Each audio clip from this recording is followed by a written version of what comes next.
Welcome to Bigfoot and the Bunny. This is a couple's journey into the mysterious, the unknown, and the paranormal. I'm your host, Chris Carr. And I'm your host, Kristen Johnson. Together we are Bigfoot and the Bunny.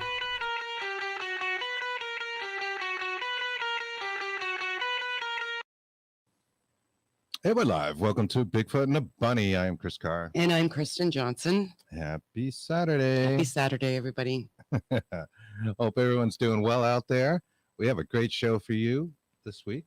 I'm pretty excited about this. One of our favorite guests is joining us, and he's just on the sidelines just right now. So I'm going to read his bio and bring him right on. We'll get right to things. His name is Chris Balzano, and Chris Balzano is a writer, researcher, folklorist, and the current host of the podcast Tripping on Legends. Chris's books include Dark Woods, Ghosts of the Bridgewater Triangle, Haunted Florida Love Stories. He co-wrote that book that is prominently displayed behind us called Haunted Objects with Tim Weisberg. And he has been documenting the unexplained since 1994 and has been a prominent figure in the paranormal world through his books, articles, and Tripping on Legends, of course. And he was also featured in the documentary Bridgewater Triangle. That's right. So let's bring him right on. Hey, buddy. Hey, Chris. Hello. Welcome. I literally just had to push Ella out of the screen, just so you know. She just got it. Ella is, of course, your daughter, and she joins you often on your Tripping on Legends podcast. She often joins me. She joins me when we're doing the show on the regular. She comes on every other week. So we go, I guess we used to say we go half Tripping on Legends and half Tripping on Legends with kids. There you go. That's awesome. Yeah. That is great. That is great. And you've been doing Tripping on Legends for a while now. Wow. I think we're entering our 5th year. I think this fall will be the 5th year. You know, it all started with me and my girlfriend at the time going out to this famous story, like a location on Halloween of a famous story. We were both, you know, she was into ghosts and she loved to have me like explain some of the things because she had an interest. And we went out to the Venice, Florida, not Venice, Italy, Venice, Florida, haunted train depot, where one of the Ringling Brothers the trains are supposed to come in just at midnight on Halloween, and you're supposed to hear the train and you can actually hear the animals. And we went out there and we actually heard the train whistle, right? There was nothing running. We checked and we double checked, we triple checked all of the lines. There were no trains that were running in the immediate kind of area, but we heard it at exactly midnight. And we were hanging around one night, and I said, well, why don't we just start a show? Show kind of like what we're doing. And I'd already had the idea for the phrase Tripping on Legends, which is a play on legend tripping. And that was almost 5 years ago. It'll be 5 years ago in technically November that we did our first show. Wow, that's great. It is so cool that you heard the train. I think that story is in your book, Haunted Florida Love Stories, if I'm not mistaken. It is. I think it's the introduction to one of the Sarasota stories or one of the ones in that area. You know, that one, Haunted Florida Love Stories is kind of this journey of love as the thing that causes the paranormal, right? Or at least for us, if you take that maybe ghosts aren't real and that ghost stories are just legends, it's a compelling factor in why we believe something is true, because it's a love story and love stories connect with us and they make sense to us. And a third of the book probably are stories, not just of romantic love or unrequited love, but a third of the stories are people going back to moments where they had the greatest time of their life. And that Venice train depot at the time was said to, now, you know, spoilers, none of this can be proven whatsoever. There is no documentation that this ever happened, that the train ever came in at midnight, that crowds of people were coming in and joining it and like cheering as the train came in and the lions were roaring, and there is no proof whatsoever that exists. Wow. That kind of thing sparks our imagination, and it potentially sparks the paranormal. So it's also returning to things that we love to do. And unfortunately, sometimes that's returning from the dead to do a job that we love to do in life, which is a horrible idea. Right. Right. It really is sometimes. Yeah. Yeah, it's bad enough when I dream about my job. That happens sometimes, and I'll wake up and I'm like, wow, I got to go to work now and just do everything I just dreamt. Well, what's even worse for me is so many of the stories that I was able to find in Florida and then kind of taking it outside of the state and just kind of tracking these kind of legends all over the place. So many of them are teachers or caregivers that come back. And being a teacher, I feel like I'm kind of doomed to return from the dead to keep going doing lesson plans. So, You're grading homework from the grave. Grading homework for eternity. If your Zoom magically turns on, it's probably me, right? Right. Sometimes I think Zoom is haunted. I do too. So some of our software is Today, I believe weird. again my laptop is haunted. So that thing is definitely haunted. Yeah, Everything something Kristen touches, gets haunted. Well, you invoked bad things to happen just by bringing up haunted objects. I agree. Because in that book, Haunted Objects, Tim Weisberg and I, excuse me, both go over the famous A case. So anyone who's familiar with the paranormal will understand what I mean by that famous A case that takes place on Long Island. I pause dramatically so people can understand what I'm saying. Don't say the word.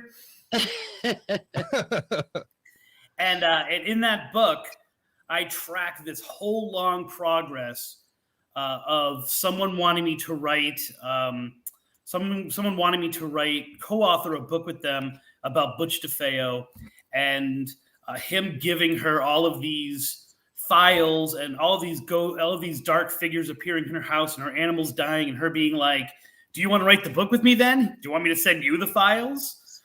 And me ultimately denying it when I woke up one night to find a dark figure standing at the foot of my bed, which then walked down the hallway to Ella's bedroom, and Ella would have been less than a year old at the time. Oh my and goodness. All of a sudden, Ella just started screaming out. And so I decided that it was probably not good for me to take on the famous A case. So that's a chapter in the book, right? This whole kind of odyssey that's involved in that. Every single interview Tim and I did, including interviewing the woman, her name is Jackie Barrett, who ended up writing the book by herself. Every interview that we've ever done where we explicitly say the A word, everything malfunctions. So I am going to avoid it, but let's just say maybe the book even being on the shelf is causing your computer to mess up. It could, it's mentioned in there. So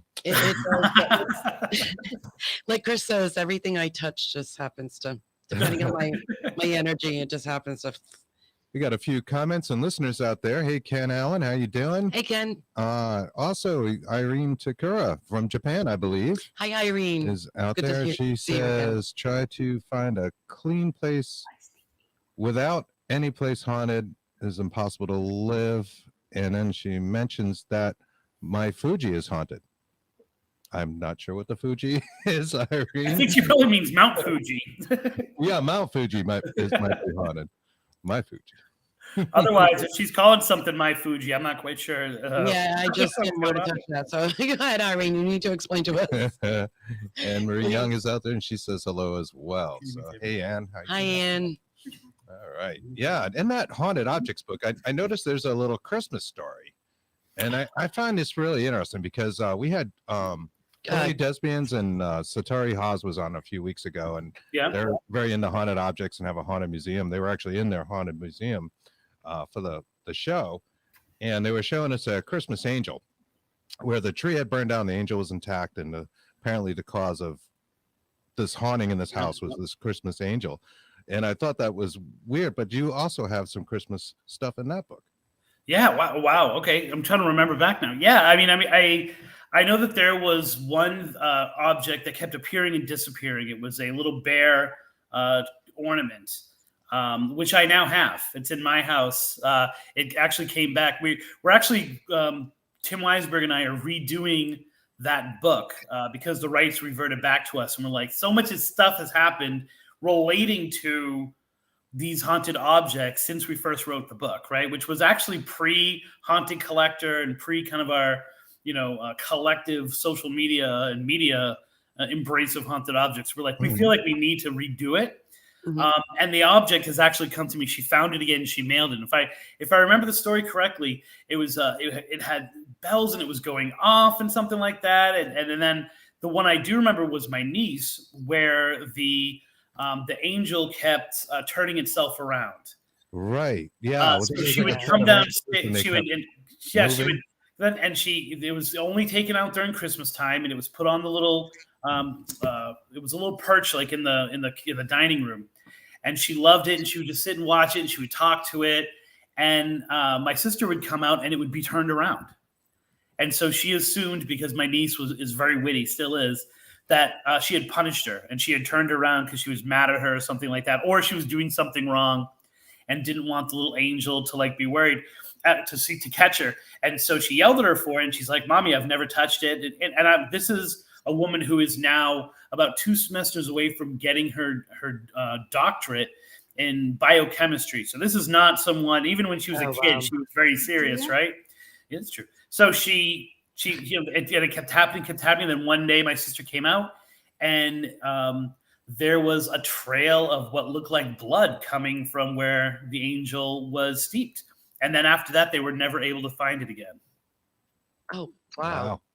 So it's one of those things, and again, I think it goes back to the same idea as Haunted Love, which is Christmas is all about rituals, right? It's all about doing the same thing over and over again. It's all about Christmas carols are a form of chanting, right? It's taking out the same object every year, telling the same story about it. It's about connecting to religion, stuff like that. It's about memories and taking something up. Oh, remember when you were 3? And we still have, I've been divorced for about 6-7 years now, and I still pull out we each of us have our own ornament of our first Christmas together, right? And we each have one, and we both kind of take them out individually and chuckle at them and then put them away. Don't actually put them on the tree.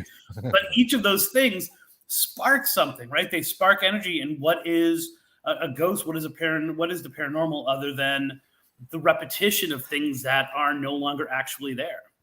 And so that kind of energy and that kind of ritual is prime real estate for something spooky to happen. Yeah, it is like an energetic imprint. Especially the residual. Yeah, it's interesting. Like the trains you mentioned at the Barnum Bailey trains, and it's interesting that would leave an imprint. Well, if a lot of people have thought about that as well when they went there, and it's more like a manifestation of consciousness as well, right? Yeah, and I know exactly what you're saying. Like you're almost kind of creating your own thought form. Exactly. Continuously going there, and you want to see the train so much that the train appears. Exactly. Sure, and lots of people wanted to see those trains. Sure. Yeah, and it's weird because the book that I'm working on now, I mentioned the Venice train one more time, just really quick, because I'm talking about 2 other train stories, and I feel like another one is the same kind of idea, because people have talked about the train for so long, and it's part of the town history, that you can't tell anyone in modern times that a train didn't derail at this location 130 years ago, right? It's inside the entire community's mind that this train had an accident right over there on that road. And that's why every night at 10 o'clock, you can maybe catch a glimpse of it, or a train whistle goes off, but there's no trains nearby. No one is alive to remember when there was even train tracks at the location. They've just always called it where a train accident happened. And you come to those people and you say, look, there's no documentation whatsoever that a train ever derailed here, that there was ever an accident, that anyone ever died. And you get, well, that's because the people who were on it were poor. Or that's, well, the government's lying about it. Or, it didn't make the news because the newspaper wasn't established yet and other towns didn't pick it up. Or, you get all these excuses for it because they want to believe it. And maybe it's that belief, right, going out there and waiting for that whistle to blow, that actually makes them hear it. And once again, that was a train whistle that we were actually even able to get on video. Wow. That's Yeah. awesome. That's really cool. Yeah. And I know you're not a big guy as far as like the data and that kind of the recordings and that kind of thing. You're more about the experience itself, right? Yes, I mean, so I've been, like I said, I've been doing legend tripping. Kind of it predates the radio show by a little bit, but before that, I mean, I was an investigator. That's what I did. But I started as a storyteller.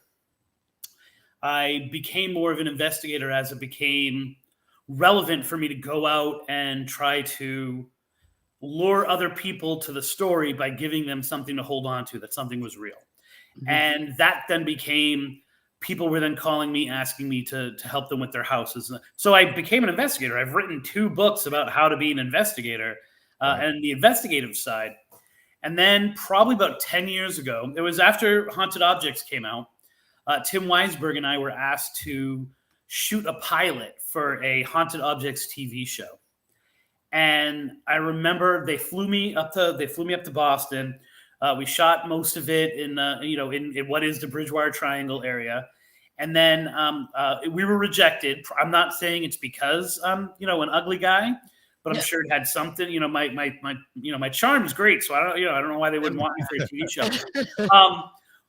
But it was one of those things, and I was doing Spooky South Coast at the time, and I was booking guests for Spooky South Coast at the time, and I just realized that I was part of a community that I didn't understand, and that so much of paranormal investigating in the paranormal field had come about gathering evidence, and the newest gadget to do that, and the newest way to analyze that. But no one was asking the question, why? What does all of this mean? Things like that. And I felt I had no place. And so I completely 100% stepped away. So when I came back and I was doing legend tripping instead, my mantra was, this is experience over evidence. And we document everything. So we have cameras going and we have tape recorders going because, it's a show and we want some stuff and we take pictures, but we refuse to use any kind of equipment. Our saying is, if we can't hear something on the tape on the way home from the legend trip with the tape recorder plugged into the car stereo, then the EVP doesn't exist. So it's not like we spend a lot of time searching for it, because I was tired of not using my 5 senses and my intuition, so not using my 6 senses, but then also I don't have to prove ghosts exist. I know ghosts exist. I've experienced them. What they are, it's still up for us to talk about and discuss and debate. But legend tripping is, it goes beyond that, because it says the ghost may exist, the ghost may not exist, but people believe it does, and therefore it's something worth talking about. So it's so much more about the people, and I use it to tell the history of the town, talk about the people of the town, get out there and speak to people, cherish firsthand experiences, right? Right. Like, embrace the fact that someone had an experience, as opposed to say, well, I can't verify that, therefore it doesn't exist, or therefore, I'm pushing it to the side. That was never who I was. I became that person for a while, and I don't begrudge people who approach the paranormal like that. But that's not me anymore. And so, yes, it is experience over evidence at all times.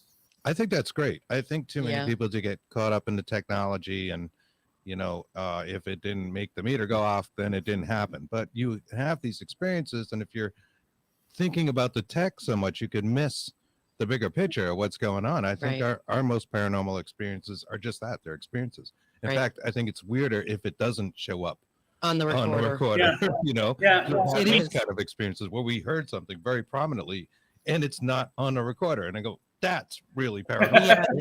It really is. The funny thing is that, and I can say roughly 15 years as an investigator, I've gotten so much more compelling EVP information and evidence, not focusing on getting evidence, than I ever did as an investigator.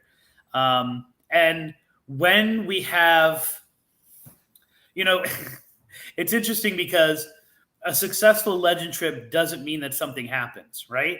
Because you're exploring the legend. Therefore, you get someplace and you say, there's nothing here. That's a successful legend trip. You know what I'm saying? Like, even though nothing happened, right? But the ones that we've had an experience that is profound, every single one of them, there is a moment. And that moment, it's very clear when it starts, and it's very clear when it ends. And Florida is friggin' huge, okay? Oh, yes, it is. Yeah. I sometimes go, we'll say 4 hours from where I am right now, right? Which is a blip on the map of Florida. Yeah. And I drive the 4 hours, we're there, something happens, and you're like, that was it. That was it. That was it. Like, we can go home.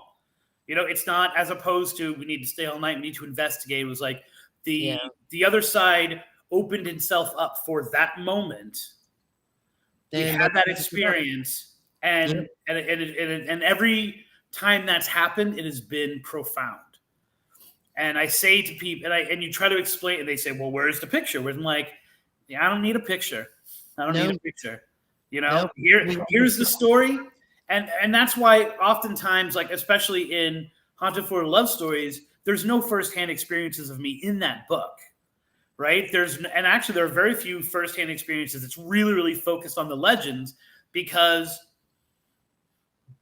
that I can't prove anything to you. It's just me saying that something happened, and that's, I don't know. I think sometimes that takes people out of the magic of the story.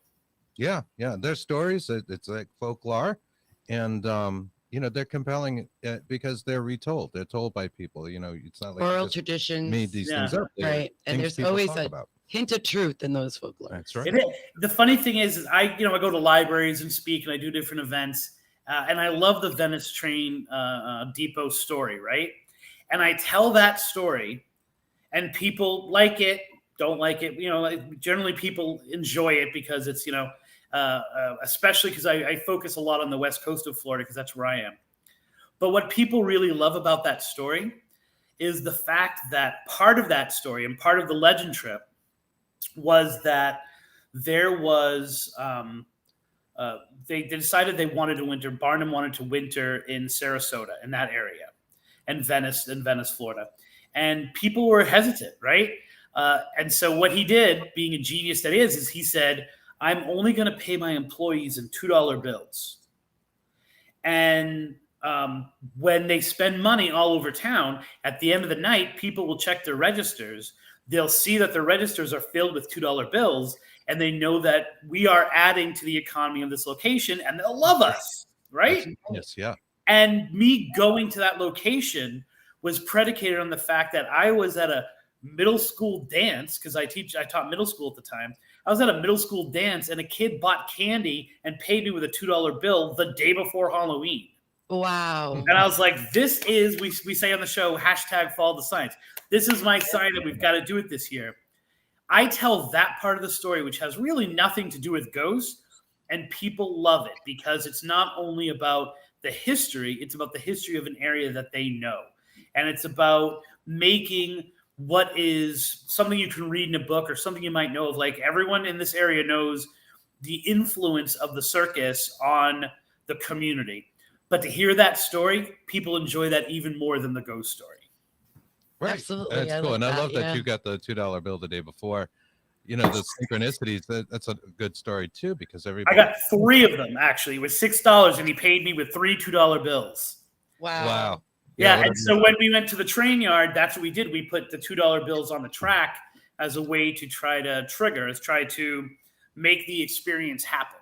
That's right. I remember reading that in the book. Mm-hmm. Yeah. That was a good story. I like the story too about the midwife who was dumping the infant bodies in the river, and the river would turn red apparently under a full moon or something. Yeah. Would you like for me to tell? Would you like for me to tell that story? All right, everybody snuggle up, because this is a real family story. Yeah, that's heartwarming story. Oh yeah, it is. That's one of my favorite. That's one of my favorite legend trips, and it's one of my favorite stories because there's controversy about it. So the story goes that there was a woman who was a midwife. She had originally been from Georgia. She was a slave who was freed after the Civil War, and she came down to one of my favorite town names in Florida, Wauchula, Florida. And it's Wauchula, Florida, but I can't say Wauchula every time I have to say I have to say it that way. So she came down to Wauchula, and she became a midwife, right? There are different reasons why, explaining why, but the most compelling one is that she was forced to give away so many of her children that eventually, as she was giving birth to these white babies, her anger kind of was growing inside of her, and she killed some of them, right? And she kind of caused them to die. And then she would go down to the Peace River, and she would bury the bodies by the banks of the Peace River, and she would dump into the river the remains and the afterbirth and things like that. Yeah. Once she got a taste for it, she started to do it more and more. And so she was killing all of these babies of the families in the area, burying their bodies down by the river, dumping the remains into the water, until eventually she got caught, right? Like, people started to figure it out, and they banished her. They wouldn't allow her to deliver any more babies. She went insane. So whether it was she fell in the river because she was just so out of her mind, or whether she committed suicide, she used to force her husband to come with her to the banks of the water, and she would fill a bucket with clear water, and right before her eyes, she said it would turn to blood. And the husband claimed he never saw any of this, but she would say, no, look, it's blood, until one day, like I said, whether it was accident or suicide, she died in the river. She died, and it's called, the road that it's on is called Bloody Bucket Road. The bridge is known as Bloody Bucket Bridge. It's said that if you go there by the light of the full moon, you will hear little babies crying. You'll hear random splashes in the water. But more importantly, if you fill a bucket with the water from the Peace River at that location, before your eyes, it will turn to blood. Wow. Now, Bloody bucket. we tried it, right? And we always like to double down on tripping on legends. So we actually went on the blood moon, right? Oh, cool. And we didn't get anything, right? Our buckets were not filled with blood. And so I kind of knew, but going into it, that there was another part of the story. But some cops rolled up on us, right? And they're kind of like, what are you guys doing down there? And we actually find, believe it or not, that cops and park rangers are the best sources for these stories, because if they go off record, they will tell you what other people are saying about a place, right? Yes. And so these guys told us, one guy says, I think you guys are absolutely crazy. Another one said, no, I know the story. Here's the story. And he said, it has nothing to do with a midwife and nothing to do with murder, right? Like, that story doesn't make sense. So what you're saying is, right after the Civil War, an African-American woman is killing babies, and they let her go and they don't kill her in Florida. Does that make any sense? No. Instead, the road got the name Bloody Bucket Road, and the bridge got the name Bloody Bucket Bridge because there was a bar at the very bottom of the hill, and by Florida, I mean a Florida hill, which means there's like a bit of an incline, right? And it was such a violent bar. I believe it was called Apples. It was such a violent bar that every night they would have to mop up the teeth and the blood, and the guy would fill up his bucket with blood, right? After mopping, and he would dump it into the road. And so people started to informally call the bar the Bloody Bucket, right? And this is pretty much the story that everyone kind of agrees on. And yet in weird Florida, there are firsthand experiences, and they're weird. And Charlie Carlston is said to have, talked to people who actually have seen, I believe her name is Machula. I'm blanking on her name right now. Have actually seen her spirit there. And they've talked about this midwife story for 50, 60, 70, 100 years. And I'm like, well, that's not true either. Because Weird Florida was published in 2005. In 2002, I found a blog post from just like an obscure website where a young woman, I think she was in her 20s, says, "You guys are enjoying my fiction so much, I decided to write you a Halloween story. I'm going to give you a fictional account of why that road is called Bloody Bucket Road. It's a fictional account. Are you guys ready for my next fiction story? Because I'm going to tell you a story that's not true. It's fiction." And she lays out everything that I just told you about that. And then ends it with, "Didn't you like my fiction?" And in the comments, it says, "We really like your fiction." Like, so it's all over the place that this is a fictional story that she made up.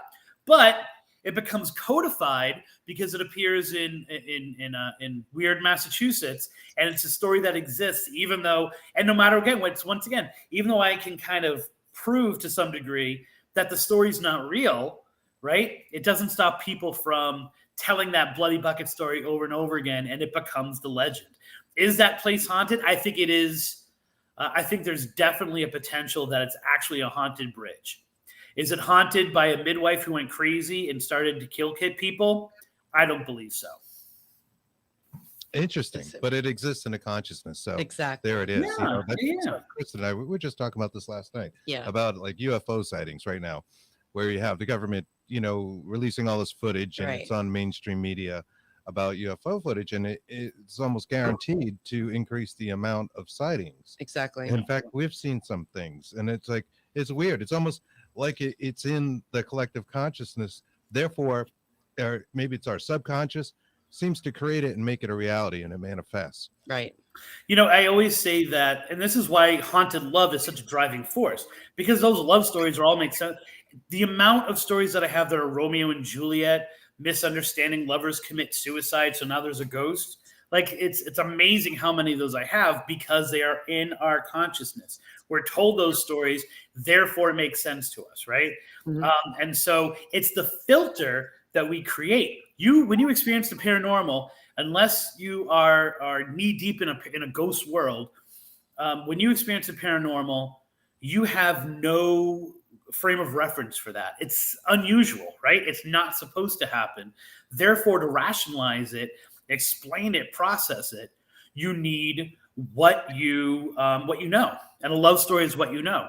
The number of you'd be surprised how many abductees contacted me, and after reading some of my books said, it took me reading what you wrote to realize that I think I had an encounter with a Puckwudgie, and it wasn't an alien, right? Because my filter had been alien, had been UFO, because that's what was popular. Right. And then reading something that was not, you changed the way that I looked at it, and all of a sudden I realized maybe it wasn't what I thought it was. The Assonet Ledge is another really great place. The Assonet Ledge is in Freetown, Massachusetts, which is part of the Bridgewater Triangle. And it's probably the most haunted spot in the Bridgewater Triangle. One of the things that are sighted there are ghost lights. So there are these orbs that are seen with the human eye, right? So it's not like a camera picks up something. These are seen with the human eye. They come to the surface of the water, and then they seem to be pulled back down. But other times they're seen to almost be climbing the rocks of the ledge, or at least rising from it. Now, if I'm a ghost person, that is a ghost light, right? Or what the Wampanoag would call them, Taipaiwunkas. It's very clear to me that's a ghost light, right? Yet if I'm a ufologist or a ufologist, those are potentially craft lights instead, right? So you change your filter, you change your perspective on the paranormal, and then all of a sudden experiences that you had might have a different kind of background to them than you originally thought, And then of course, if I'm sure both of you guys at one time or another at least were Art Bell and Coast to Coast AM fans, and you could guarantee, I used to listen to it and I would hear a show and I would say, okay, now I'm going to start getting calls and emails about that particular experience, right? And so back in the late 90s, it was the rod phenomenon. If you guys remember that, if you guys were into the paranormal, where someone came on and they talked about the ghostly rods that are all over the place and appearing in pictures, and all of a sudden every ghost was a rod ghost. You know what I'm saying? And then you see this like you see, and this, you see black-eyed kids, right? And they go in cycles. And once the media catches on to black-eyed kids, and that's the focus. Right. The whole concept, I went 10 years of doing this and looking into stories without anyone saying the word demon.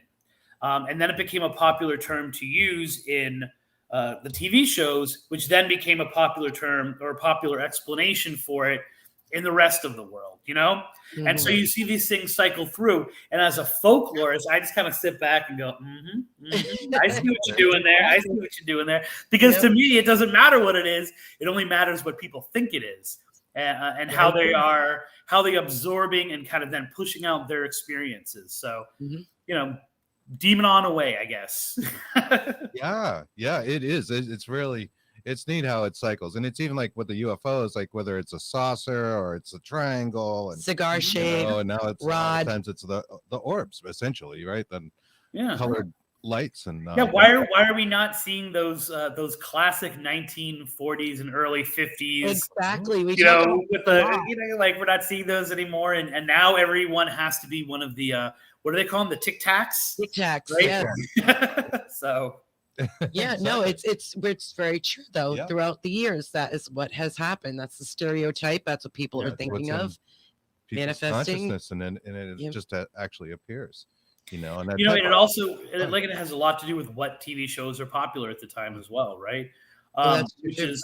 Which is why cryptozoology is so fascinating, because I don't think there's ever been really a cryptid show that's ever been as popular as Ghost Hunters or as Ghostly Adventures or as Ancient Aliens or any of those things. And so to some degree, cryptozoology and the study of cryptids is almost the most pure form of it, because it hasn't gotten to the point really, except for maybe like hunting Bigfoot or something like that, where media has corrupted people's experiences of what's happening to them in a real life situation. And so those accounts are almost kind of more pure than your ghost experience, where, I always say one of the funniest things I ever experienced was years ago when my students knew what I did, and they asked me if I carried around a shotgun full of salt. And I'm like, I'm not from Florida, right? So I don't have a gun. And it was supernatural, right? And so their experience was supernatural, where like all ghosts were evil, and you could get rid of them by shooting them with rock salt. And that to a small degree, that's kind of what the world that we still live in. Yeah, that's a good way to go about a ghost gun, if you will, right? Yeah, sure. I've heard about people in Florida that have said their houses will never be haunted because of Katrina, and they were flooded with salt water. They feel like the salt water will residences ghost free, if you will. Well, it's all of Florida is really what do they call that combination where the salt water meets the fresh water? Brackish. Yeah. Brackish water. Yeah, all of Florida is that, right? You're either in the ocean or you're in the swamp, right? And so there's always this kind of brackish feel to most places that you are.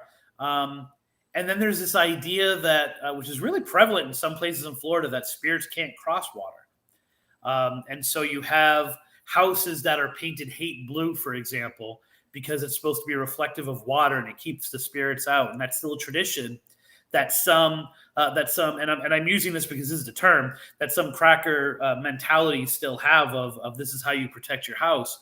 And yet it's kind of like, if this is Florida, the more you go away from the ocean, the more you find that people have a strong ghostly tradition, have stories that have been passed down, and they have generational, I always say, generational ghost stories to tell you, like of locations. This place has been haunted for 100 years. This place has been, haunted for this long.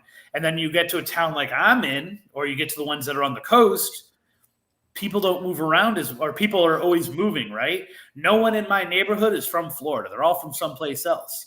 And so they don't have a generational anchor here. And so there are no ghostly legends. the Walmart's haunted, the Waffle House has a ghost, right? Like things like that. But you don't have a haunted bridge or something like that because there hasn't been enough time and enough generations on the same location to kind of have that stuff form.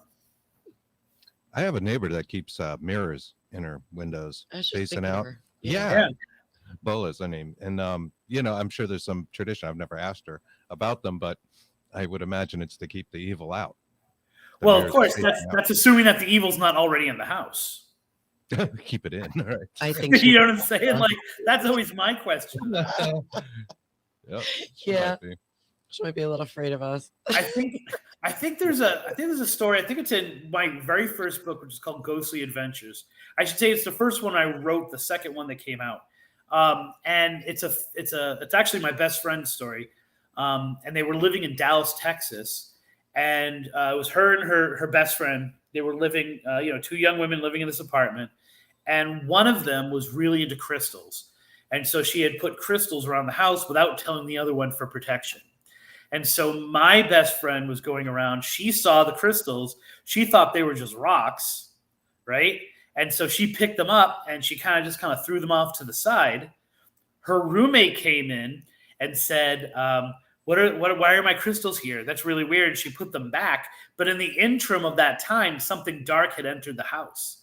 And so they had this really strange experiences of this black fog monster type thing, which was following them around the house because it was trapped in the house. They had actually locked it in removing the crystals and then putting them back while this thing was kind of sneaking around during the day. So, it is interesting that we have these folk remedies and we have these superstitions.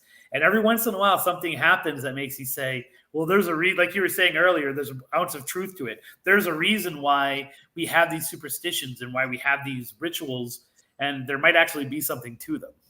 Absolutely. For sure. And speaking of mirrors, they're remaking the Candyman movie.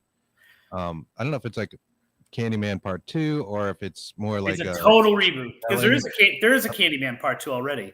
Farewell to the Flesh. Oh, that's right. That's right. Yeah, I had really liked the original, and I know they're doing a new one. And mirrors, are attributed to a lot of hauntings. In fact, I think you mentioned some of them in that book behind me. Yeah, and this is kind of like my new Bible here. This is a great book. I didn't write this book, so it's good that I'm advertising it. It's called Dangerous Games to Play in the Dark. Ooh. And this is during COVID, like last spring, not the one that just happened, but the one before, like when it originally hit. And we found ourselves, I know we've joked about it, but I don't know if we joked about it on air, that my daughter does a lot of the shows with me, right? Yeah. Mm-hmm. And so we had planned a trip because she's obsessed with Mothman. And my son, who is, he's not as into it, but he's still into it. We were originally going to do we were going to tour, we were going to legend trip during spring break, the story of the Allman Brothers, because we're both huge Allman Brothers fan, and there's a really great story attached to the deaths of them, which I can tell you if you want after this story. And we couldn't, right? Like we were stuck at home. What are we going to do? Yeah. Then we found this book.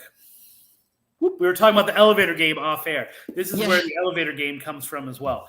And it's all of these. And here's the important thing to understand. Ghostly legends have always been pushed to the forefront of things. They've always been formed by the young. As old people, we don't like to admit that, right? We like to think that we're the driving force of the paranormal and all that stuff. Urban legends generally come from teens, and they come from people in their early 20s.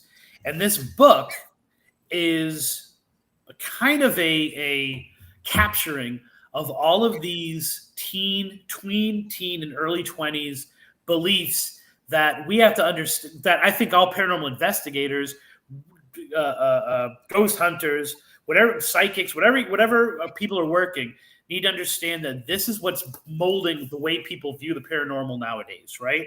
These types of stories. And it's kind of like taking a little bit of spooky, of creepypasta, a little bit of TikTok, although this predates TikTok, and it kind of meshes them all together. And in this book, we did a show called The Home Haunted. So instead of going out and investigating, or legend tripping, I should say, we were going to do 5 nights of hauntings or rituals, really, in the house, right? So night 1 was easy. We're gonna do the Ouija board, right? Night 2, we were gonna do Charlie.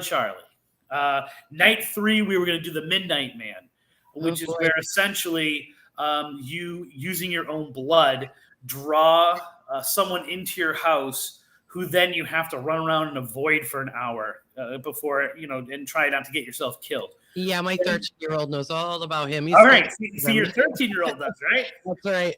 Then we were going to do one which was one-man hide and seek, which essentially where you ask an entity, whether it's a ghost, whether it's something darker, to enter into a stuffed animal, and then you play hide and seek with that stuffed animal through your house.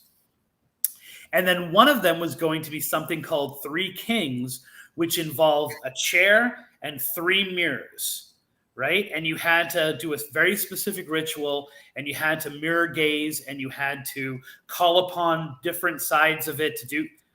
And we did the show, and we had a great time doing the show. And then it's one of those things where, you think, you take yourself out of the fact that it's fun and games, and you say, you're asking me now to do mirror gazing. You're asking me to do a blood ritual and invite something into my house. Exactly. And you're asking me to ask something, whether it's considered necromancy or whether it's considered to have something. And we stopped it. And we didn't stop it because I stopped it. She would have gone through with it because that's her personality. I stopped it because I love the idea that they're games. They're considered games with maybe they're real, maybe they're not real, but they seem to be tapping into a much older, deeper, I hate to use the word proven, so I'll just reuse the word repeated ritual that has been used for centuries, if not longer, to connect with the dark forces or with at least very powerful natural forces that are outside of us. Mm-hmm. And I'm like, this ain't like, having fun and doing Charlie and laughing because there's no way this is actually going to work. These are rituals and a blood ritual as well in there.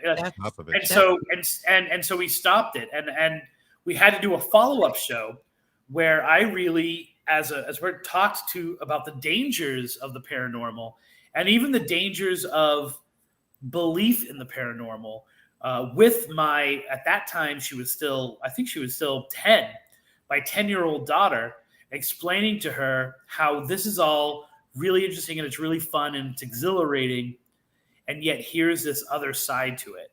And I think both of those shows are some of my favorite modern shows that we've done, where we didn't actually go out to a location and we weren't actually tracking a legend, out there. And it really hints at that there are, we are taking ghosts, we are taking the paranormal, we're taking something spiritual, and over the generations, it just wears a new face, right? It just puts on a different mask. Mm-hmm. It just puts on a different front for the world. My old English teacher would always say, all literature is a representation of the life and times during which it was written. All ghost stories are a representation of the life and time during which they're written. Mm-hmm. And all urban legends are, right? That's like urban legend 101, and yet you forget it sometimes. And this book documents the changing face of the paranormal and of urban legends about things that are weird and scary in the night. And so, it's still one that I refer to all the time. I love this little book. I've tried to get in touch with the author, but for some reason she doesn't like me, so I think she's not real. Yes, maybe she's just a bit of lore herself, but I think so. I mean, come on, like her name is Lucia Peters. Like that doesn't sound like a fake name. Right. So Lucia Peters, if you are a fan, if you're out there, I always want to call your show Echo and the Bunnyman, but I know that's not. I know that's not the name. If you are a fan of the show, please contact me. I'd love to have you on my show, or just tell you how amazing I think you are. That is cool, and of course it reminds me of like Slender Man, and he looks a lot like Hat Man, and Slender Man, of course, was a work of fiction, but people saw him after it got out in consciousness again. Yeah, it was a terrible story, but and the other thing I was leading up to with Candyman was the Bloody Mary, because it's basically Clive Barker's retelling of the Bloody Mary story, right? And that's probably my favorite urban legend of all time. Only because it is the definition of changing generation to generation, right? It evolves as times change. So it begins as Mary Worth, right? You're supposed to say, I'm not afraid of Mary Worth. I'm not afraid of Mary Worth. Whoever it is, it's supposed to be Mary Worth is the original Bloody Mary, right? Of course, she doesn't exist either. But the story goes that she had a little burn on her face or a little cut on her face or whatever. And it was small, right? But she became so obsessed with it that she either killed herself or she set her entire house on fire. And then she was the first one to appear in the mirror behind you when you did Bloody Mary, right? And so you would say, I'm not afraid of Mary Worth, and she would appear. Now, here's my question to you guys, and I want you to do this with your fingers, right? With your fingers, so you can't hear each other. How many times are you supposed to say Bloody Mary before she appears? 3. Oh. You're not supposed to. That's why I did not. No, but see, that's the thing though, because and maybe Candyman has an influence in this, right? Like sometimes it's 5, sometimes it's 3, sometimes it's 13, sometimes it's 7, sometimes like that changes. Okay, now here's the next question: what happens after you say it the last time? She appears. She's supposed to. And does what? It scares the crap out of you. Sometimes, right, and that's the other thing. It's like sometimes she kills you. Sometimes she just blows the candle out, right? Sometimes she just appears in the mirror behind you. Other times she chokes you. Other times you can feel your skin being cut. Other times she'll take you to hell. Like it's this idea that the story is structured in such a way that we can really put all that we want into it, right? And so Candyman does a really great job of taking this Bloody Mary story and turning it into a story about gentrification, right? And about the taking of a heritage and the taking of with the whole Cabrini Greens, being taken from African Americans and given to the high end people, and then them retaliating from that. And it's also a story, hidden in there is the background of the racial tensions and the mixed couple. Because it's such a good framework, it can do that. One of the most interesting things about Bloody Mary is I kind of felt like I was capturing it in real time. First of all, you should know, middle school, high school, and now I'm back to middle school, right? Every year when we're on folklore, we're in that section, I challenge my students to record them doing Bloody Mary and then bring it in for extra credit, right? I've been doing it for like 12 years. Ain't one kid done it, right? Because they all get freaked out. Even though those hardcore persons, hardcore cynic, they still believe in it enough to not do it, right? And so I was, I've always done this and I've documented, I kind of track it. And then probably about 4 years ago, I noticed that it was my daughter. It was actually Ellis asked me if I was going to stay up late, which, I used to be much more of a night owl. I'm like, well, yeah. She's like, can I set my alarm for 3:00? And I said, well, why do you want to set it for 3:00? And she said, because I want to do Bloody Mary and it only works at 3. Right? So I had seen the time move from dawn to midnight, right? to 3 because the younger generation, because of TV shows, because of are obsessed with this this concept of the witching hour, Witching right? hour, exactly. And this concept of everything happens at 3. So you have to outrun the Midnight Man from midnight to 3 o'clock. Bloody Mary only works at 3. You have to do 3 kings. You have to complete the ritual at exactly 3:33. And I was able to say, like, wow, a few years ago that wasn't the case, but now, very definitively, you cannot do Bloody Mary unless it's 3 o'clock in the morning. So that was really, as a folklorist, that was really exciting to watch. As a parent, I was horrified, right? Yeah. Because the 3 o'clock challenge and the different variants of that, the different things that people were being asked to do at 3 o'clock on these different social media sites was scary to me, right? Because you think your daughter waking up at 3 o'clock. But, you know, that's I guess, like, you have to understand that as a parent, you know, like, things change like that. So Right. I tied her to the bed, so it didn't matter. She wasn't waking up. Poor Ella. My goodness. Right. Oh, she was able to handle it just fine. I'm sure she does. Wow. Oh my God. Some comments out there. I'll just hit real quick. Irene is what she says here, 2 a.m. 2 to 4 a.m. is the ghostly hour. So that's in Japan. She did also note this here. We were talking about UFOs. Every time we get a major earthquake, we get UFOs flying around. It happens all the time. Yes. Interesting. Yeah, and that's, you know, we did a recent episode probably about 2 months ago where I think it was called The Numbers Game or whatever. And we just explored the meaning of numbers in the paranormal and in folklore, right? And what we found is ultimately, because I believe, you know, that's the woman who said she was in Japan. Yes. What is a significant number in one culture is not a significant number in another culture. And so 2 and 4 have a much different meaning and have a much more powerful magical representation in Japanese culture than 3 does, right? But 3 is what's popular and what is spiritual in Western culture.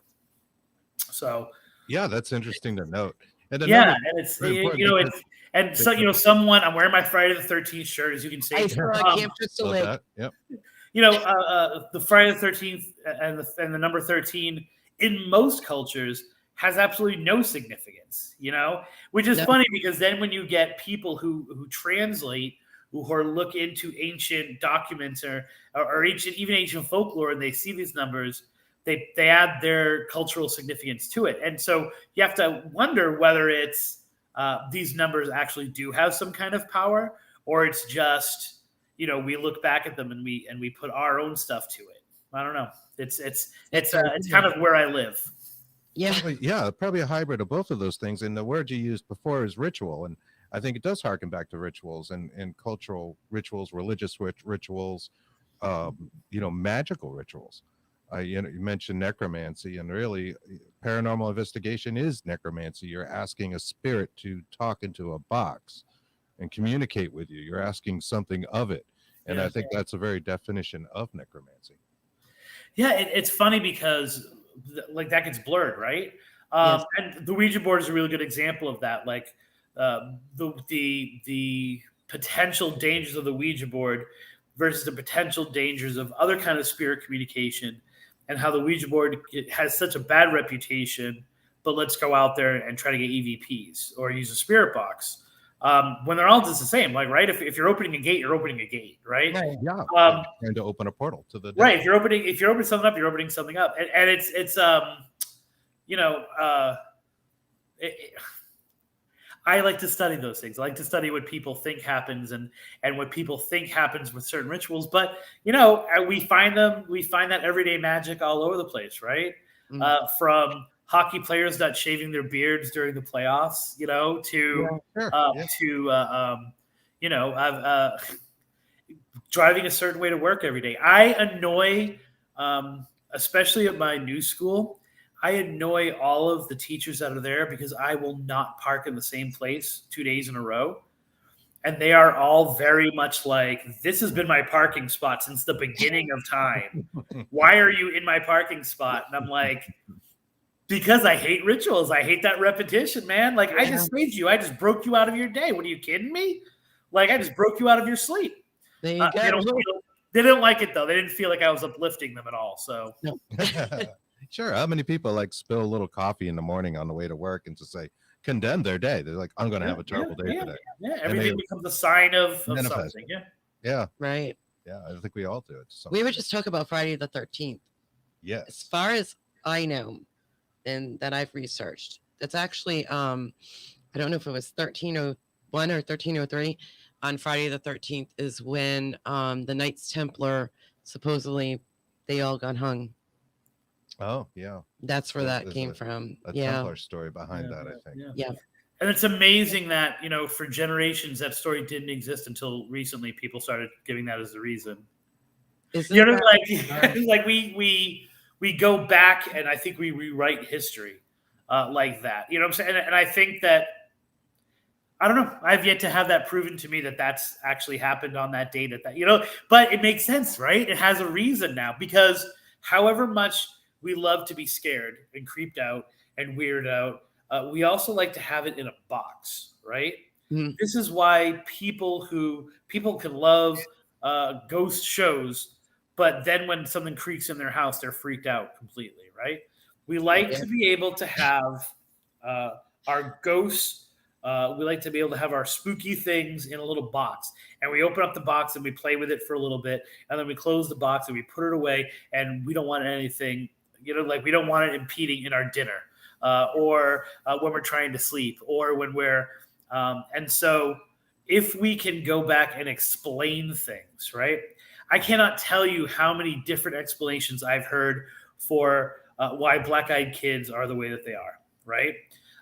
Or why, why, just thinking about there's a place in Florida, right? Before there was Disney, there was a place called Silver Springs.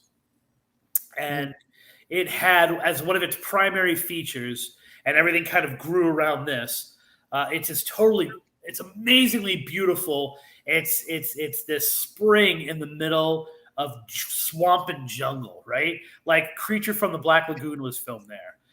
The old black and white Tarzan TV show was filmed there. Like, that's the kind of natural raw beauty we're talking about. And it was one of the first places in the country to use glass bottom boats. And so people would sail on this. And this is a chapter in the book. So if I'm repeating myself, and they would look at the bottom underneath and all this beautiful natural Florida mucky stuff, whatever, right? And it was a very popular attraction. And yet they would still see these ghost lights, right? There was a ghostly canoe that would be seen on one specific area, which used to be called the bridal chamber. Now it's called the abyss, because the people who do the boats, the old timers will tell you the story because they know it, but they don't tell it on tours anymore. So now it's called the abyss, but it used to be called the wedding chamber, and the bridal chamber, I should say. And this is a haunted location, right? This is a genuine, something weird is going on in this area. People are seeing the boats. They're seeing these figures walking on the water. They're seeing ghost lights seeming to dance in this one particular area. And there are 7 different backstories as to why these ghosts are there, right? Yeah. And the ghost story not only changes from generation, but it also changes for whatever was popular as another attraction in the park, right? So when they built Seminole Village right next to Silver Springs and it was part of it, it magically became about two Native Americans who were looking to fall in love with each other. And then, when it was another time, it was 2 Americans, and he was rich and she was poor. So the story for why these ghosts are there changes all the time. And so it's the same kind of, it's that our needs change and therefore our stories change. And all the stories are really cool and amazing. And so, what does that tell you about the people who are there? Well, it tells you about each specific generation that made Silver Springs its home. And then, of course, the cool thing is if you go to Silver Springs, the people who work there don't know those stories anymore because they don't talk about them. but they still all have a ghost story because it's an incredibly haunted place. Wow. It's like the energy exists, but the story changes. Yeah, exactly. Yeah, there is something to that for sure. I know. Or my man over here. Like, what's the story? What's the story of Robert the Doll? Right? Oh, like, yes. there are 7 different versions of that, and it's all, whoever is the most popular person at the time telling that story is what gets the ground and what gets the footing and becomes what people know. And when something else becomes popular, the story of Robert changes a little bit. Sure. I was using that as an excuse to have some of my coffee. Well, I've got mine going as well. So. Yeah, me too. Okay, good. Would it be weird if we all had Robert cups? That would be highly extremely unusual. Okay. I wouldn't mind having a synchronicity. Robert cup, though. No, I'm good with that. Thanks. We recently went to Ramtail Mill or Ramtail Factory Yeah. in Rhode Island and Foster. And that's another place where there's different legends attributed to it. And I think it's interesting that most people see the apparition, the lights, supposedly Peleg with his lantern. Yeah. Isn't actually at the factory. It's at a place further down that people often mistake for the factory. Yes. Yeah. I mean, I know Ramtail only in that, like, I know people like Andy Lake and Tom DiAgostino and the twins. Yeah, thank you, Keith and Carl. Yes. Have written about it a lot. But I will tell you something interesting about that is that, correct me if I'm wrong, but doesn't that have the story? Isn't that part of that story also the person who hung from the rope? And so, right? He used to ring the bell. He used to ring the bell. People He used to to ring come the into bell. work. And supposedly the There's bell. 2 stories to that. Yeah, now. he hung I himself figured from it out. the rope, and Yeah. they had to get rid of the rope, and then they got rid of the bell, and there's a bunch of different stories. Now about it. I looked up another story as you were talking about this. Is another story. He was actually had his throat cut. Right. It was murdered. So there was two It was different murder or stories there. suicide. Either So- suicide or murdered, and he had his throat cut. So the interesting thing is that I used to live in Woburn, Massachusetts, and there was a woman there who was part of the historical society who she did a really good job of documenting local folklore, and she would push this stuff out. She happened to live right across the street from my sister. And so I was able to talk with her a lot. And, I got a lot of my Woburn stories directly from her and stuff like that. And there's a factory in Woburn that had a similar type haunting. Like, it was a haunted factory, and there had been a fire there and all this stuff like that. Then all of a sudden, Ramtail became very popular, right? So we're talking like 2003, 2004.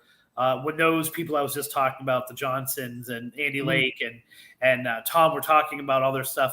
And all of a sudden, I started to see the details of Ramtail make their way into this Woburn factory, right? Mm-hmm. Because people were now, that became part of New England tradition, right? The whole Ramtail story became in the consciousness of people from New England. And all of a sudden, all of these different factories, starting with that Woburn one, because I had a book and I was like, wait a minute, that's not the story at all. Like, that sounds like Ramtail. All these other little factory stories start popping up that have the details of Ramtail. So it's kind of, Jeff Belanger always says, a place is haunted by the most famous person to have ever visited there. There you go. In the same way, the haunted backstory for any place is the most popular story on TV at the moment, right? So, we have all of this Shirley Jackson Haunted Hill stuff happening now that's influencing the way people are telling ghost stories, and it's an interesting thing to watch. Yeah, and like you say, the kids coming up, that are on TikTok, and they're telling their stories, and that is what becomes the legends now. I mean, it's something maybe we talked about, 20 years ago or something like that. It's like roles, and we talk about roles. Yeah, stepping into hauntings, roles a lot. We feel like spirits almost seem to step into these roles, like the woman in white. You hear the story everywhere. Everyone has a haunted little girl in a cemetery or a little boy, and why do you always hear those things? It's funny that I'm working, in addition to a book I'm working about, a certain part of Florida. As a little side quest, I'm writing this other book called Whistling Past the Cemetery. And it's just documenting urban legends or, things that are being put forth as a haunting in cemeteries around the country. And I've got some in other countries too that have to do with cemetery rituals, right? So you're supposed to leave something on the headstone, and then when you come back 20 minutes later, something happens, right? So, and you leave a flower on the headstone, you come back 20 minutes later, and the woman who's buried there will start whispering into your ear, right? Or you drive up to the gate, you honk 3 times, and then the original person buried there will come towards the gate, right? And so, and I say that, and you go, yeah, that's from my town, yeah, that, and the fact of the matter is, it's in every town. Right? Like that's the beauty of these stories, is that they are repeated and they are kind of said all time and time again. And people take great ownership of them. Like, no, that's my story. Right. But it's like, guess what? It's not. Like I could take Haunted Florida Love Stories, and I really could go through each of these stories and find almost the exact same story in another state. Right? So you're talking Women in White. I could write a whole book called Whistling Past Women in White. Just the documentation of story after story having to do with it. Right. Now, here's the interesting thing. It does not mean that the ghosts are not real. It means that we are the ones who are crafting the story of the why, and that isn't necessarily real, right? I always say ghosts may or may not exist, but a ghost story always exists, right? Because we need it to. And so, it's interesting, once again, as a folklorist, to sit back and watch those stories kind of come at you and the passion people have for them. And sometimes I'll tell a story and I'll get attacked by someone saying that is I stole that from their town. I stole it from, Sioux City. And I'm like, no, you don't own it. It's all over the place. Right. It's everywhere. Yeah. My first thought there when you started to say that, of course, was Marmaduke Earl and Spider Gates. Gravestone, of course, is heavily decorated, but I think the legend goes that midnight, if you run around it 10 times, will whisper in your ear, something to that effect. But you can put your ear to the grave and you can hear him. Right. Put your ear on the stone. Or yeah. Yeah, and the other, of course, Spider Gates being what was once kind of like the paranormal landmark in Massachusetts, right? And I think very intentionally it's faded from a lot of people's minds. But there are some really great other stories about that. For example, the whole idea of like passing through these 8 gates until you eventually are driven insane. I've seen that in at least 5 other cemeteries in the United States, right? And then the idea, which people, I don't know if you guys have ever heard this about Spider Gates, but there's also the Vanishing Cemetery. Yes. So there's another cemetery inside of Spider Gates which moves locations, right? Yes. Almost as if there's kind of like a outside of it, slip, right? Mm-hmm. And I found that same exact story in all of these other locations as well. And so it's really cool when I see a cemetery legend, especially. And of course, I see this with regular legends as well. But there'll be towns that are right next to each other, and this town has this story, and this town has this story, and then they just intermix, right? And so it becomes one. People can't tell which cemetery is the original cemetery anymore. They can't tell what the original story is. No, my town, it's this, and it's that cross pollination between those two ghostly legends that makes for like a third variant, which is really kind of cool. And once again, you're like, well, wait a minute, they say that about this town, and what you end up finding out is that there's so much crossing between the two of them that they've both just taken on the personalities of each other. Sure. Yeah. Yeah, I can see that. Yeah, and I think the key point there is that it is haunted. Things do happen. Right. Right. The particular kind of haunting may be manifested from us, or from our subconscious, but there's definitely things going on there. My thing is that there's so many people that go there and bring their own baggage, and golly knows what they're conjuring up while they're there. And I believe that has a lot to do with and their expectations, right, even, you know, with what's going on. Right, and the observer influences the experiment, right? Yes. So there's a really I mean, it's the granddaddy of all legend trips in Florida. It is the definition of a legend trip, and that's the Oviedo Lights, right? So there's a small little town outside of Orlando called Oviedo, and for generations, people have been seeing these lights that dance with each other. They split off from each other. So and it always appears in the hottest months. So people's automatic reaction is, oh, it's exploding swamp gas, and which I've never really fully explained and had it explained to me how that can happen all the time at a specific time and move and stuff like that. But whatever, science, awesome, right? Yeah. So it has, it has this, and these lights, and there's different backstories. Some of them are Native American. Kind of the dominant one is the idea that a man came home from World War II, and a woman whom he loved had found another man, and so he killed himself on the bridge. That's amazing. The bridge wasn't even there during World War II, but we'll put that aside for a sec. During the 50s and 60s, just as cars were becoming commonplace among teens, right? So we're talking like American Graffiti, Happy Days type of like everyone hops into the car and goes someplace, right? It became a very popular place to bring a date or load your car full of people and then go to the Oviedo Lights and watch these amazing lights in the sky that are flying all over the place, and right. And so it's the definition of legend tripping, going out and trying to experience a haunting or something weird and paranormal with each other.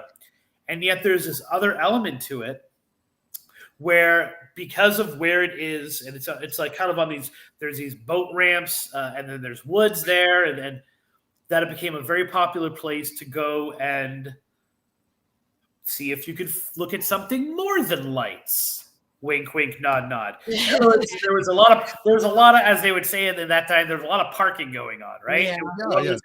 They called it submarine races on Happy Days. Right. I don't know where your broadcast was, so I don't know just how to go with the description of it, but I was, a little more love than haunted in your haunted love. And so part of the story started to evolve to that if you were killed by the Oviedo Lights, you became one of them, which explained why they seem to multiply and why there seem to be more every year. And so if you go to that bridge, if you go to Snowbird Bridge and you are engaged in ball gazing with the opposite sex, you guys are having sex and you die in that car, if the Oviedo Lights catch you, and they're always looking for people having sex, you become one, right? And so that became the explanation for the lights themselves. So it's that whole idea of the observer changing things or intent in the baggage you come with. This is actually saying if you go there and you actually try to experience this, you're going to become a ghost yourself. Right? Yeah. Especially if you do the wrong thing. It's funny because I was actually able to find old copies of UCF announcements, University of Central Florida, which wasn't University of Central Florida yet. And there's actually listings in their calendars of, hey, the art club is going to the Oviedo Lights. Sign up if you want to come with us. Or like, the math team has decided to take a field trip to the Oviedo Lights this Saturday. Wow. And I was actually able to find, and I couldn't. I was hoping that I could find it because I talked to the writer of the original article back in the 60s. The physics department, so not the physics club, the physics department of a college university actually opened up for discussion what the Oviedo Lights were. So here you have on a college campus professors at a department actually taking the opportunity to acknowledge the fact that this could be something, right? And I searched and I searched, and I went down many an archive trying to find the notes from that meeting. Was never able to find it, and it was partly tongue in cheek, but it was also, if you guys bring us evidence of something, we will try to explain these lights to you. So they were actually even acknowledging that the ghosts exist. So it's a really good example of intent. It's a really good example of turning what might be a natural phenomenon or even a supernatural phenomenon into a lesson. Don't you go to college or have sex, women. It's also a really good example of an urban legend or a ghostly happening which caused real people to die because people would turn their lights out. And there were several crashes on that strip of road in the late 60s, which kind of made the legend fall off of popularity because people stopped doing it because they were discouraged from doing it because of the accident. So it really is this great perfect storm of all that a legend is, but a lot of it has to do with what you were saying before, that intent and what you bring into the story itself. Sure, Right. sure. I like that don't have sex thing. I mean, that's the theory behind every slasher movie, including your shirt. Exactly. No, exactly. It is. A friend of mine sent me a picture, a meme late yesterday that said, don't drink, don't smoke, don't run, don't do all these different things, and you'll make it out of the day. But all those legends are, and it can. It's not. It's funny because up until maybe 3 years ago, maybe it was Massachusetts snobby, being like, there's a college every 5 feet in Boston, right? Yeah, there is. And like, what do we have? Like 2 colleges in Florida? Is that it? And I didn't realize there were a lot more colleges in Florida than I thought there were. But those college campus stories that are on all college campuses are here in Florida as well, right? The same ones, like the aren't you glad you didn't turn on the light? Or we have probably the best college urban legend in Florida is the girl who she was perfect, right? She came from a small town in Florida. She went to Gainesville, right? The University of Florida, which there's a misprint in my book that I've gotten a lot of grief for because my publisher was from South Carolina. They didn't catch the mistake, but I said the school colors of Florida are black and orange, and they're blue and orange. So I've gotten a lot of trouble for that. And I'm like, trust me, I know what they are. It was just a I swear it was like, but there's this she's kind of the epitome of innocence, right? And in the 60s, she gets to the University of Florida. She gets to Gainesville. Beatty Tower is the dorm that she's in. And for the very first time, she wasn't drinking, she wasn't smoking, she wasn't listening to that damn rock and roll. Right. She decides to kind of step outside of herself, and she does acid for the first time, right? And in doing that acid, she completely lost her mind. She clawed her eyes out. She then went to the 13th floor of Beatty Tower because she thought she could fly. And because she was on acid, and she jumped out of the building and committed suicide, right? Or just died. I don't even know if you would consider that suicide, but she jumped from the tower. And her ghost is still stuck there, right? Her ghost is still seen walking the halls everywhere between the 10th and the 13th floor, the 8th and the 13th floor. Her ghost is in the elevator. She's seen jumping from the tower sometimes. Her death becomes the foundation, right, of the song American Girl by Tom Petty, right, who's from the area. Like, if you read the lyrics of that song, because you've probably sung it 1,000 times, but you've never really read the lyrics, it's supposedly about that death, right? Wow, I didn't know that. Never happened. It never happened, right? Not only has it never happened, and I did a lot of research on this, this is what I found, and you can argue with me. Someone somewhere is going to say that I'm wrong in this, but I did a lot of research. There has never been, at least in the 60s, although I'm pretty sure it's never been a death where someone on acid thought that they could fly and therefore jumped off the roof of a building. But we're told that a lot, right? Mhm. Oh, sure. And yet I've there are heard people who have taken acid and it's kind of triggered or intensified their depression and they committed suicide. There are people who have had accidents because but there has never been a single documented case of someone thinking they could fly and therefore jumping off the roof of a building. But we've all heard that story and it makes sense. And more importantly, it taps into that idea of the same thing with the murders. If you try to educate, and it's always a woman, right? It's never a guy who freaks out and jumps off the building.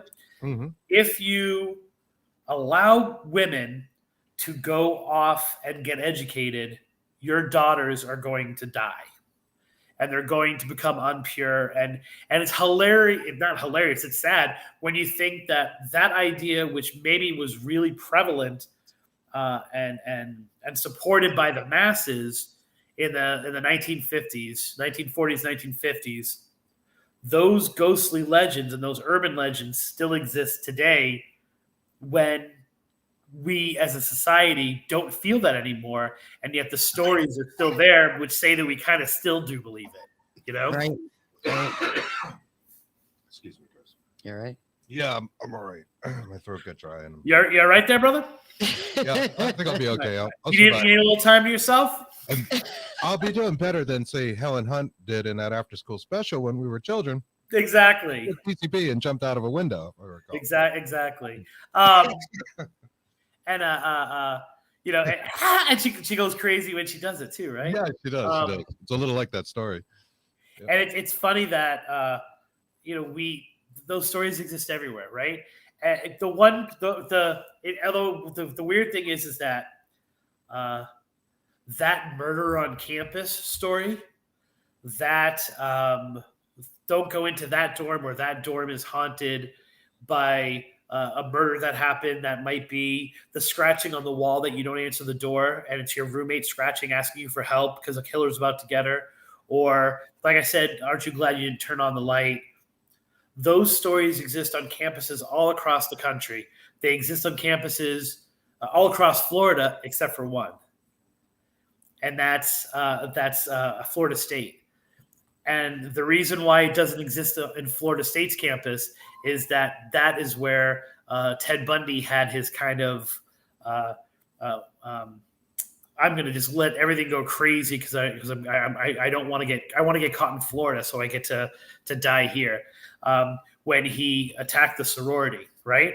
Yeah. And so because there's a very real experience that taps into all of those really scary ideas we have of sending our daughters off to campuses. It's the one campus that doesn't seem to have any of those types of ghostly legends too. That involve a murderer, I should say. So it's kind of an interesting little thing that when you take a step back, you're like, oh wow, they don't want to tell us a legend about it because it really happened there. Yeah, something actually happened. Yeah. Documented. Wow. Oh, that It's is interesting. That is something, but it is. Whereas every other campus, there's no murder, and it's like They're all jumping out the windows. They're all jumping out windows and you know, dying from having sex. So Yeah. yeah, of course. A little warning to all teenagers out there. Some comments. Do you find more hauntings from bodies above ground rather than 6 feet underground? Everyone here is cremated, but the bones go in a pot encased in marble above ground, and they haunt their own pot. And that was from Irene in Japan. Yeah. So apparently that's a ritual there. Do you know of any Japanese lore, Chris? You know, we did a whole, and I would have to get my book over there. We did a whole episode. Actually, it ended up becoming 2 episodes because we had someone call in. We had a professor call in unexpectedly called Flushing the Ghosts.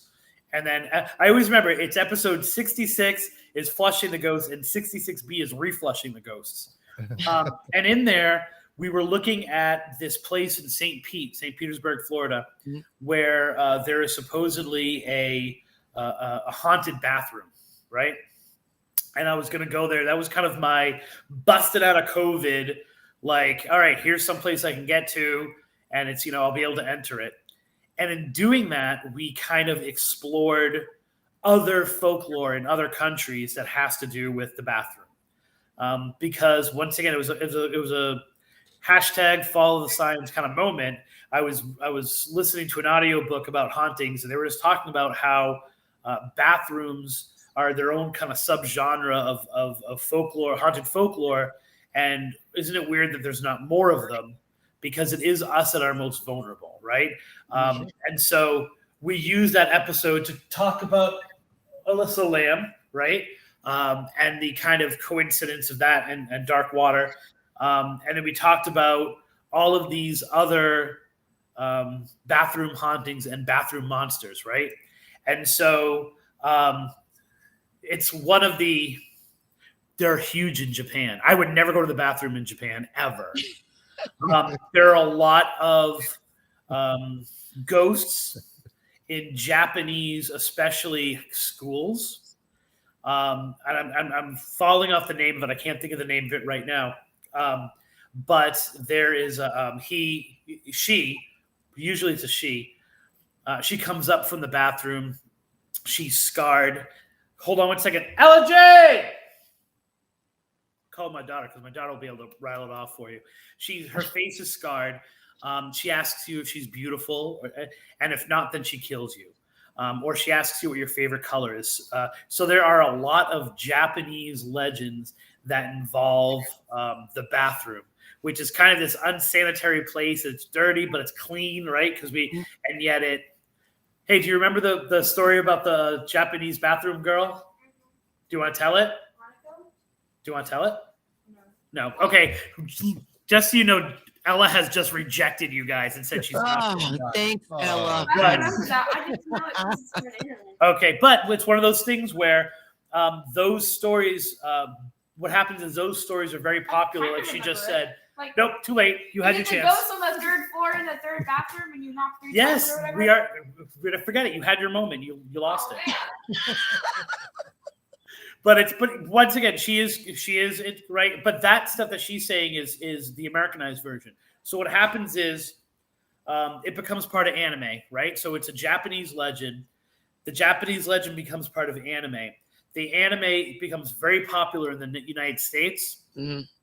Then they take elements of it and they change it. So we were talking earlier about Japanese not necessarily having a significance to the number 3. By this time that bathroom story makes itself to the United States, it's on the 3rd floor of the school. You go to the 3rd stall and you knock on the door 3 times, and that's how she appears.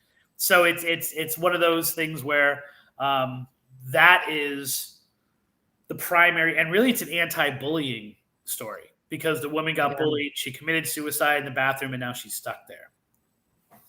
So I'm just reading Josh's comments in the chat room as well. The Gainesville Ripper was Danny Rollins, who it's really interesting. I've been studying up on my Danny Rollins lately because I'm working on, I said the whole comment about hauntings are always the most famous person from that area. So there is a notorious serial killer named Gerard Schaefer, who is supposed to be, depending on what you believe, what you don't believe, Florida's most prolific serial killer, right? He's the most, he's killed more people. Ted Bundy said that Gerard Schaefer was his inspiration to kill 2 people at once, to do double murders, because that was kind of Schaefer's MO. And all of these different places in Florida are haunted, right? Or there's a haunting going on and people say, well, Schaefer, I think, might have killed someone in this area, so it's got to be a Schaefer ghost. But the funny thing is that Schaefer had a girlfriend in high school who, when he got Sandra London, who got famous because after Schaefer got caught, she went in, she interviewed him, she used the stories that he had been writing that were ultimately used to convict him because he was retelling the murders he had done, and published them for him. And then she kind of ditched him and she went to Danny Rollins, and she ended up getting engaged to the Gainesville Ripper, who was in the same jail. And so a lot of people say that Gerard Schaefer was killed by maybe Danny Rollins or someone hoping. So, yes, I do know the Gainesville serial killer from the 90s. So everything in Florida here is connected, right? So, yeah, I think he mentioned he's near the Crystal River. I assume that's in Florida. I'm not sure about the Crystal River. He says the Crystal River is very haunted too where I live. Okay. Yeah. Yeah, I'm not sure where the Crystal River is. Every place seems to have a Crystal River, right? Yeah, So, I think so. Crystal Lake. or a Crystal Lake, right? Right. And you're breaking ritual by wearing that today, as this is airing on Saturday the 14th. So. I don't have a Saturday the 14th shirt, although it is the superior movie. But I didn't get a chance. I was supposed to wear this last night, and then I ended up not going out. And so I was like, I got to at least, I got to rep it somehow. Hey, why not? It breaks that ritual. See, that's like parking in a different parking space. Yeah, exactly. Yeah, heck yeah. Show the world. I'm not going to fall for your ritual. So can I ask you guys a question? Absolutely. Sure. Are you guys listening to Bridgewater? What do you mean? Have you guys heard of Bridgewater? Yeah, of course. No. The podcast Bridgewater. Oh no! I think I saw it advertised though, and I forgot about that. Yeah. And the reason why I say that, because you guys are Massachusetts people, right? Yes, we're Mass and Rhode Island. Yes. On the line. And you guys have been to the Freetown State Forest. Yes. Yep. And you guys, I'm assuming, have been to the Assonet Ledge. Yes.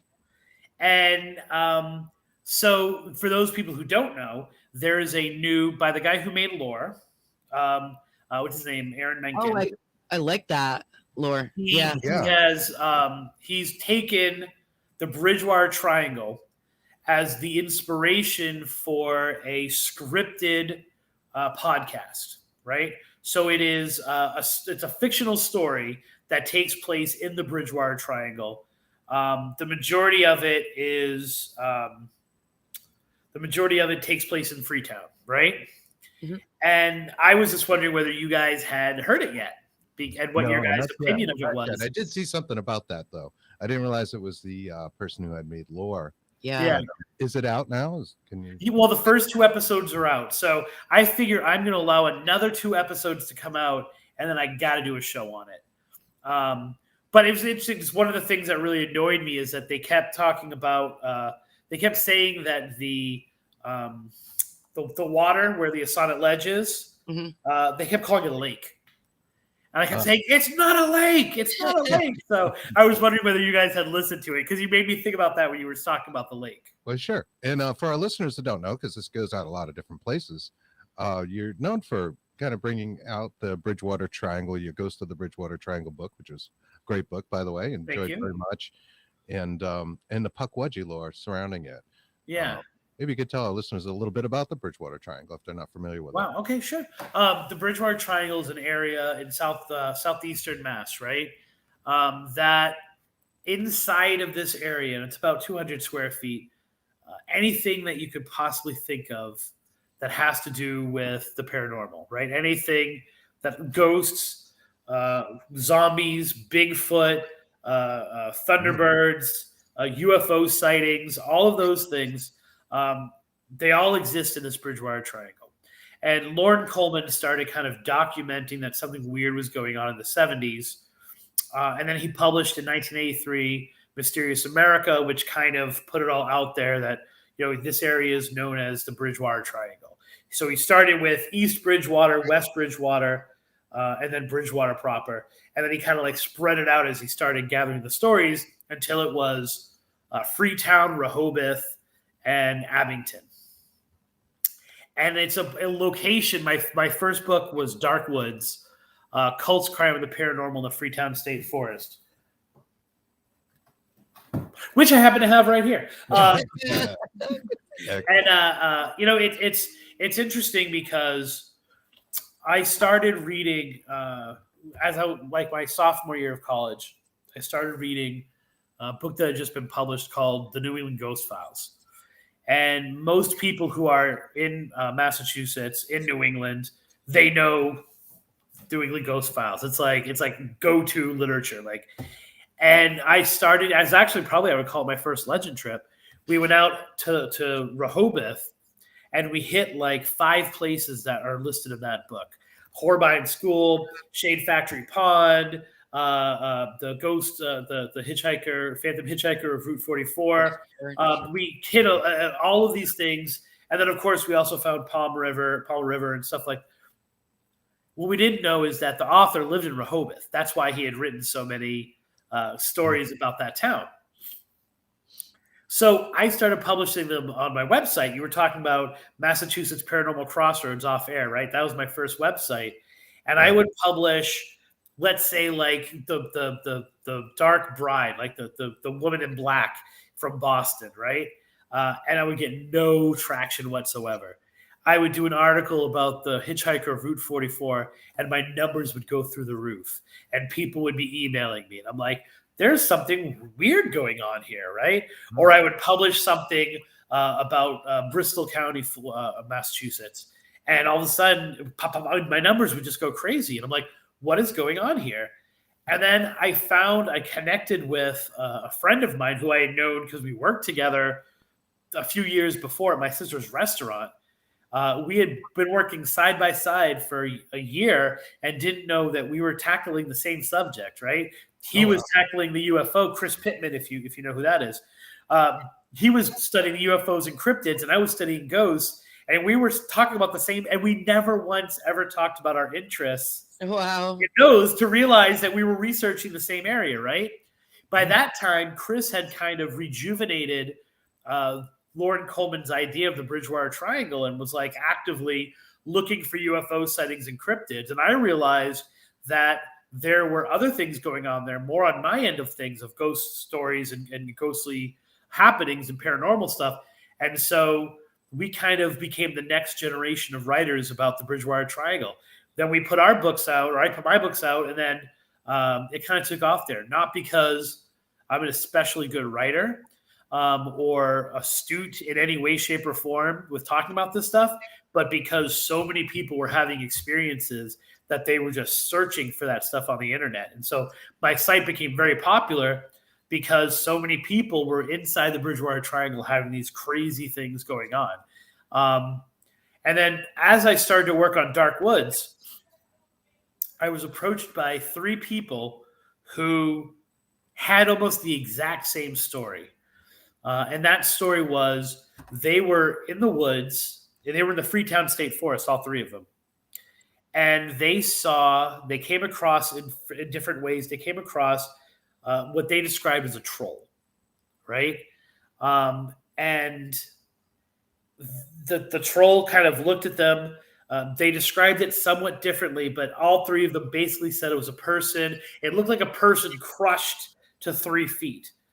So unnaturally featured with a kind of a long nose. One of them, they had different levels of hair. One of them was really hairy. One of them, it was just hair on the top of the head. All of them said they were not wearing a shirt, but they couldn't tell whether it was wearing anything on the bottom because it had like a pot belly that hung over. All of them were startled by what they had seen. Then they were distracted and then looked back and the thing was gone, right? And so they kind of put it out of their mind. They were weirded out. They put it out of their mind. All 3 of them, days later, and when I asked them, all 3 of them said it was 3 days later, but they couldn't really remember, but they thought it was 3 days. That same creature appeared, 2 of them in the houses of the people, and one of them in a parking lot as he was waiting for his girlfriend. Oh, my God. All 3 of them got the feeling that this was saying to them, don't come back to the woods, right? That's my area. Don't come back to the woods. And they were asking me, what is this? Right? Like they were coming to me saying like, what is it? What? And I'm like, I've never heard that story except for you 3 people. Right. And so I was reading Passing Strange by Joe Citro from Vermont. And he was talking about the Dover Demon. And he had kind of this throwaway line that said, the one thing I can tell you, it's something like this. The one thing I can tell you is the Dover Demon is not a Puckwudgie. And then he continued on. And I was like, what the hell's a Puckwudgie? Like, Joe, and I know Joe really well. I'm like, Joe, what the hell are you talking about, guy? And then a little on in the book, he spends like maybe a chapter on it. And so being a librarian at the time, I had a lot of access to technology and so I was like, and I started looking, and there were no references to Puckwudgies anywhere online, except more visual aids, except this book, The Good Giants and the Bad Puckwudgies. When I say there was nothing online. It would imagine if you Google the most obscure thing, like 87,000 hits still come up. I'm talking about you type in the Puckwudgie, the word Puckwudgie back in the day, and you would get 10, 20, 30 hits, and all of them were references to this book. Wow. And so obviously I got the book, and I started to read. In the back it says, like, this story comes from this book, which is called The Narrow Land. Then I read all of The Narrow Land, and there's an entire section on here about these things called Puckwudgies, which I realized were what these people were experiencing. And the more I was able to push forward to them, both the physical description of the Puckwudgie and other things such as I mentioned earlier, Taipaiwunkas, which are ghost lights controlled by Puckwudgies, I started to realize that these were a real thing. And there's kind of two things. There's the Puckwudgies of old, and the Puckwudgies of old were trickster spirits who changed at some point and started to torment the Wampanoag tribe in New England, killing them, burning villages, kidnapping children, luring people out into the woods to kill them.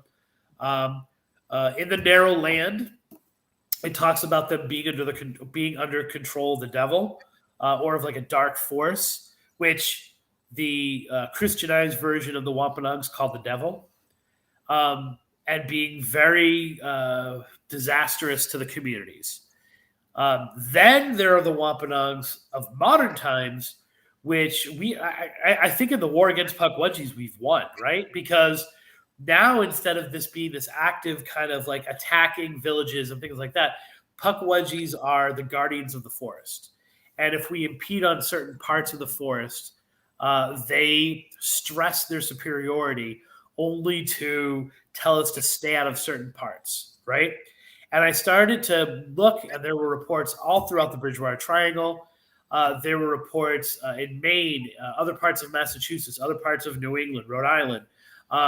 I started to realize that something I had experienced in a cemetery in New Hampshire was probably a Puckwudgie experience.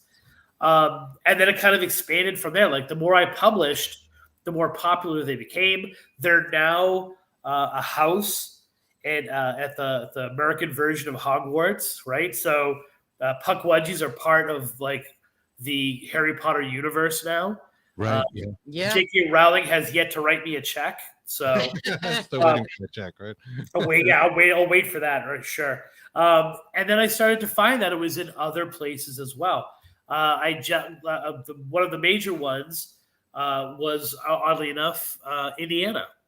And so I made a pilgrimage out to Mound State Park in Anderson, Indiana, which is the other primary Puckwudgie location, and realized that Puckwudgies, due to the fact that people would meet together, like tribes would meet together to bury their most sacred dead in the Midwest, where there's this alignment of burial mounds, and it aligns with lunar cycles and all this stuff that I really don't explain, but I sound smart talking about it.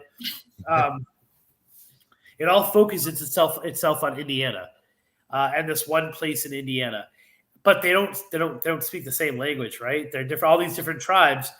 So Puckwudgie, because it was such a dominant or predominant, I should say, problem for a lot of these different tribes, the word Puckwudgie became an umbrella term for small little creature that messes with us, right?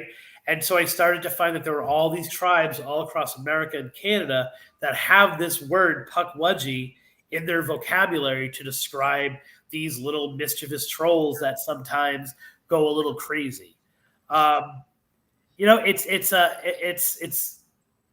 It worked in reverse, right? It's not like people were telling me they were having Puckwudgies and then I documented their stories.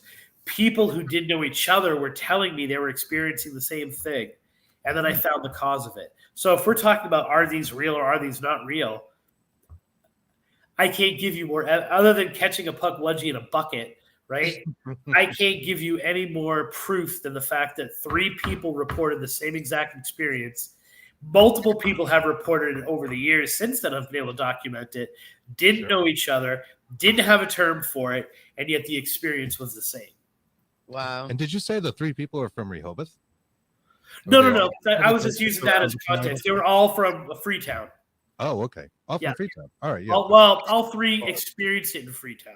In the Freetown. Ah, yes. Got I it. see. I see. But I've got, I think the first one, other than, I think technically the first one was that I experienced, that I was able to document, was a friend of mine who was living in Framingham.